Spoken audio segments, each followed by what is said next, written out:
Saudiya universitetlariga qabul bo'lish uchun siz o'ylagandan ham ko'proq narsa kerak va eng qizig'i ko'pchilik bilmaydigan 3 ta yashirin filtr bor. Aynan shu filtrlar sababli minglab arizalar rad etiladi va bularning sabablari haqida aynan bugun sizlar bilan gaplashamiz.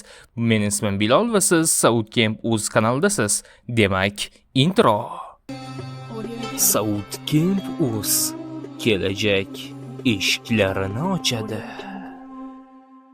Bundan tashqari videoni oxirigacha ko'rganlar uchun maxsus sovg'amiz ham mavjud. Sovg'ani qanday qilib qo'lga kiritish to'g'risida esa video davomida aytib boraman. Albatta, videoni o'tkazmasdan oxirigacha ko'ring. Demak, biz boshladik. Nega ko'pchilik o'ta olmaydi? Chunki ular eski tushuncha bilan harakat qiladi. Bahoyim yaxshi, demak o'taman. Lekin bugungi kunda bu yetarli emas. Hozir tizim butunlay o'zgargan. Agar siz Saudiyada bepul o'qishni istasangiz, siz bu 3 ta filtrdan o'tishingiz kerak.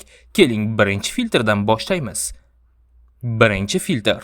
Bu avtomatlashtirilgan tizim, ya'ni siz hujjatingizni avval odam emas, sistema tekshiradi va shu yerda ko'pchilik yiqiladi.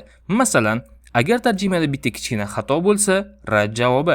Agar hujjat xira yoki noto'g'ri formatda yoxud skaner qilinmagan bo'lsa, rad javobi. Siz hatto ko'rib chiqilish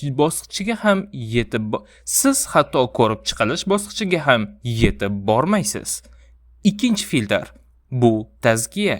Ko'pchilik bu narsani umuman jiddiy olmaydi, lekin bu juda ham muhim. Sizdan 3 xil tavsiyanoma so'raladi. Akademik, ya'ni ustozingizdan tavsiyanoma, diniy yoki axloqiy, ya'ni imomdan tazkiyanoma va ijtimoiy, ya'ni mahalladan tavsifnoma. Agar bu noto'g'ri yozilsa yoki shunchaki formalnost, ya'ni nomiga yozib qo'yilsa, bu ham rad javobiga sabab bo'ladi. Va aynan 3-filtr bu sizning profilingiz.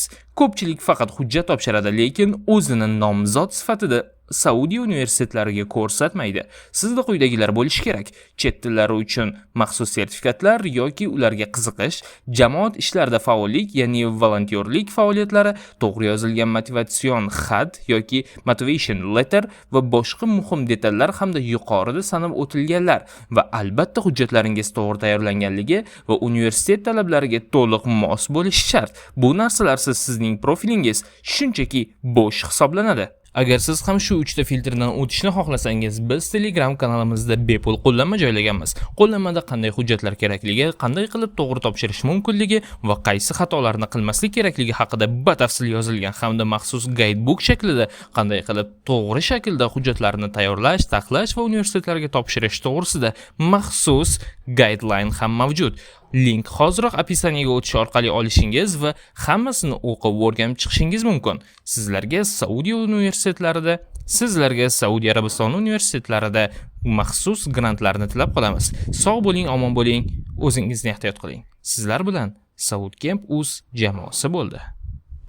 Agarda siz ham chet el universitetlari talabasi bo'lmoqchi bo'lsangiz, Saudcamp.uz agentligining Telegram hamda YouTube kanallariga obuna bo'ling va Telegram admin kuchukcha Bilol 011022 hamda 50 kodi bilan 220 43 33 raqamlariga bog'laning. Siz eng yaxshisiga loyiqsiz.